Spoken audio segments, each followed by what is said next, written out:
Hello anh em. À, Chào mừng anh em đến với những cái thí nghiệm xàm của mình ha. Hôm nay là ngày thứ 5 bắt đầu từ khi mà thả cá anh em. Thì cá nó vẫn khỏe và mình có thả thêm cá rồi. Thì hiện tại là nó đang khoảng 40 mấy con ha. Đủ size hết. Và nó đang bị có tình trạng là nó sẽ chết nặng. Và nó có thải nhớt ra rất là nhiều. Và có nhiều cái rất là lỗi. Nhiều con rồi lỗi nha anh em. Thì mấy con này là được bạn mình hỗ trợ cho để thí nghiệm. Nó hơi lỗi, nhìn nó hơi xấu đó. Và mình có chải cát thêm cho anh em. Thì mình cũng có thêm một lượng lọc vào rồi anh em. Tại vì cái bể này nó không có chịu tải nổi, cho nên mình bắt buộc phải thêm ma chích vào ha. Đợt trước là mình có cho 3 cục san hô thôi, thì bây giờ mình sẽ cho thêm cái ma chích vào cho nó an toàn ha anh em. Ngày thứ 7 nha anh em. Thì hôm nay mình sẽ cập nhật cái bể này và nó đang có vấn đề rồi.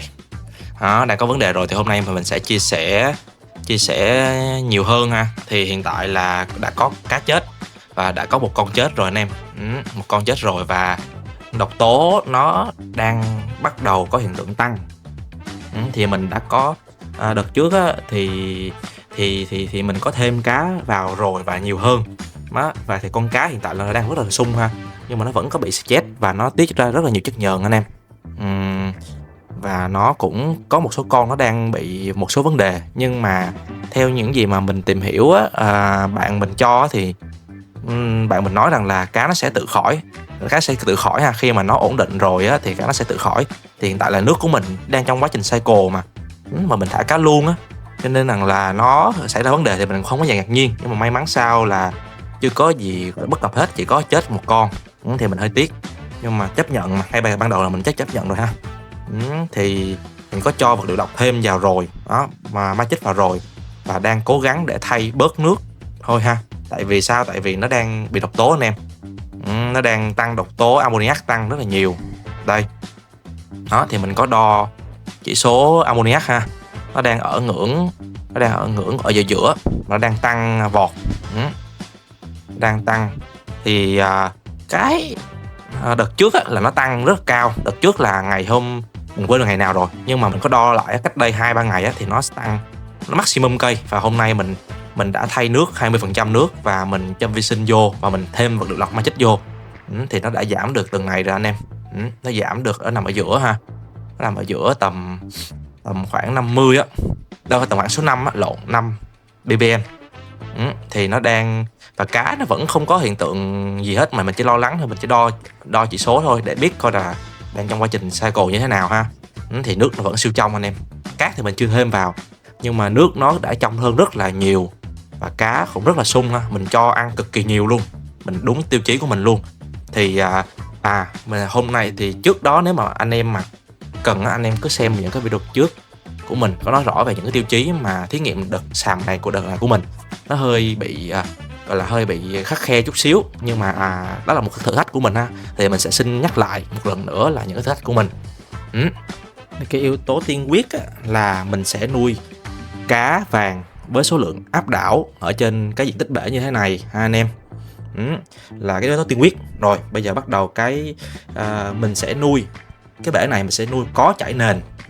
Có chảy nền và sẽ cố gắng làm sao để cho nền nó sạch, nó hạn chế dơ nhất có thể và không bị nước vẫn trong, cá vẫn khỏe ha. Đó là yếu tố nhất. Yếu tố thứ hai á, là các độc tố đều ở ngưỡng an toàn, như NH3, NH4, NO2 và NO3 sẽ cố gắng để ở ngưỡng an toàn. NO3 thì mình không tự tin lắm, nhưng mà tất cả các chỉ số độc hại, độc tính khác thì nó sẽ ở ngưỡng an toàn ha.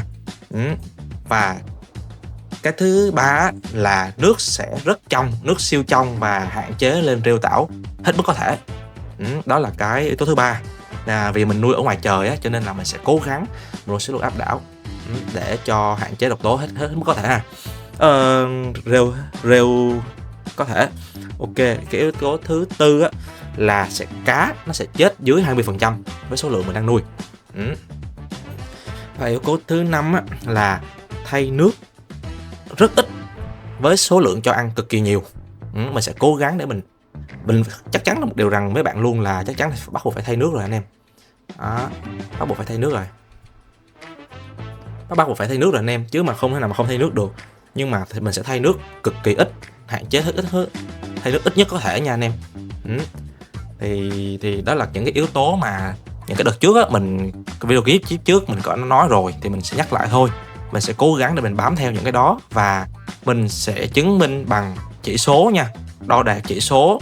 Ngoài cái việc quan sát ra, quan sát thì chắc chắn là mình vẫn quan sát rồi, và mình sẽ cố gắng để mình đo những chỉ số đưa ra cho mấy bạn xem, và mấy bạn tự đánh giá.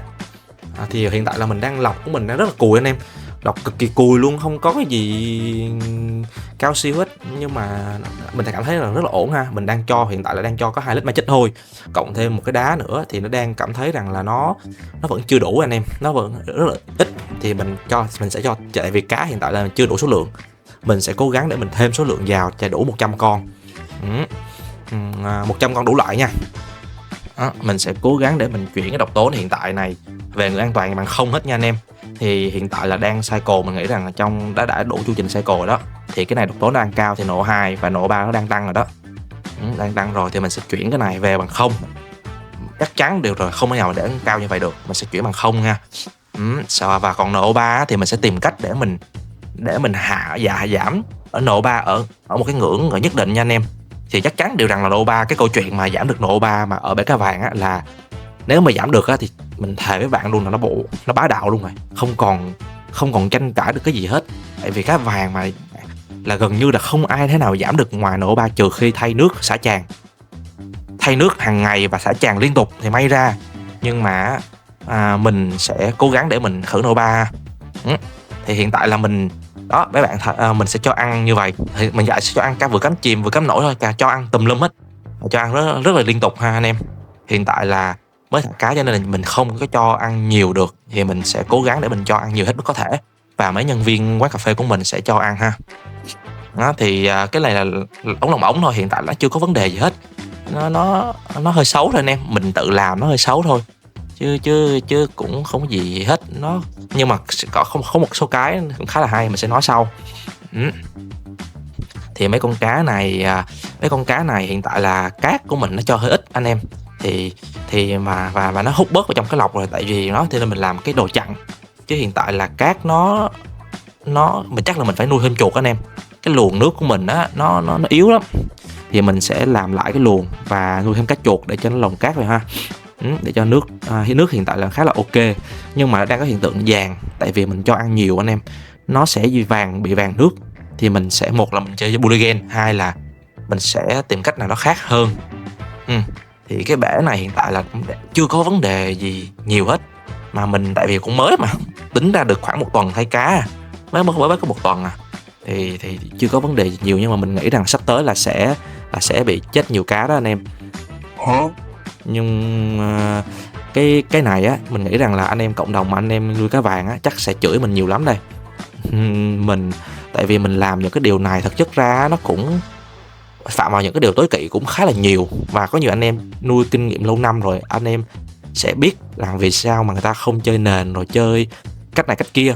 Nhưng mà không sao, mình chấp nhận luôn, mình sẽ thử thách bản thân của mình, cái nào mà nó phải thực sự là nó phải khác một chút xíu, chứ mà chơi giống như anh em kia thì mình nghĩ rằng là không hợp với phong cách của mình. Thì mình sẽ làm sao cho cái nào mà điều nào mà khó nhất thì mình sẽ làm. Đó, thì mới chắc chắn một điều luôn là nước phải siêu trong, cá vẫn khỏe nha. Nước siêu trong, cá vẫn khỏe. Để hồ để ngoài trời, nuôi số lượng nhiều, và chỉ số bắt buộc phải ở ngưỡng an toàn. Và mình sẽ cố gắng, cái NO3 là cái khó nhất, mình sẽ cố gắng để giảm cái NO3 đó về ngưỡng an toàn luôn. Đó mới là đỉnh cao của chơi nước nha anh em. Mình sẽ cố gắng, mình sẽ tìm cách ha anh em. Mình sẽ hỏi nhiều anh em kỳ cựu hơn, rồi mình sẽ tìm cách. Đó, mấy con cá này khá là to, phẩm đẹp mà ta, sao mình không hiểu vì sao mà lại là không bán được, mình không hiểu. Ok, thì mình sẽ cập nhật liên tục cho anh em xem. Mình sẽ cố gắng, nếu mà mình không bận nhiều, mình sẽ cập nhật liên tục cho anh em xem ha. Đó, thì hôm nay là ngày thứ 8 nha anh em, ngày hôm sau. Mình cập nhật cái bể này thì mình mới đổ thêm cát vào anh em thì nó hơi bụi chút xíu và nó đang bị dàn nước nha, do mình cho ăn nhiều quá nó bị dàn và cát nó bị đục anh em.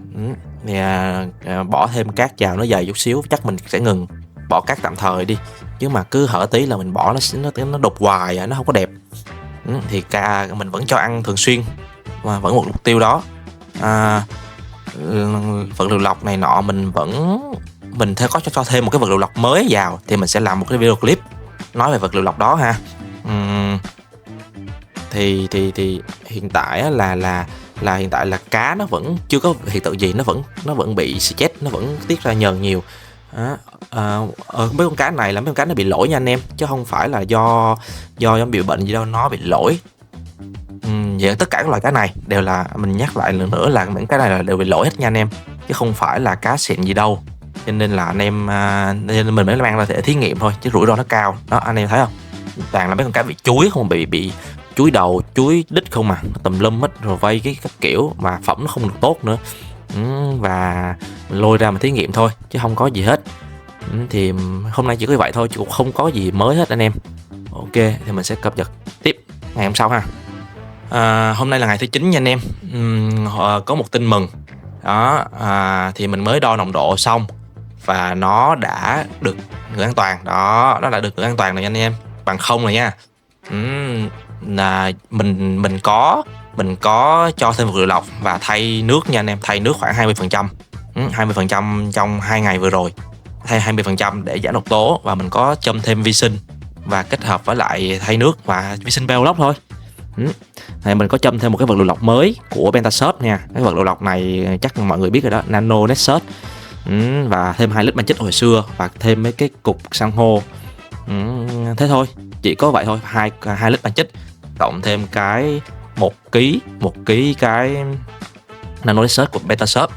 Và mình sẽ có lên một video clip sau về cái vật liệu lọc đó ha. Để sau khi mình trải nghiệm một thời gian đã rồi mình sẽ nói sau.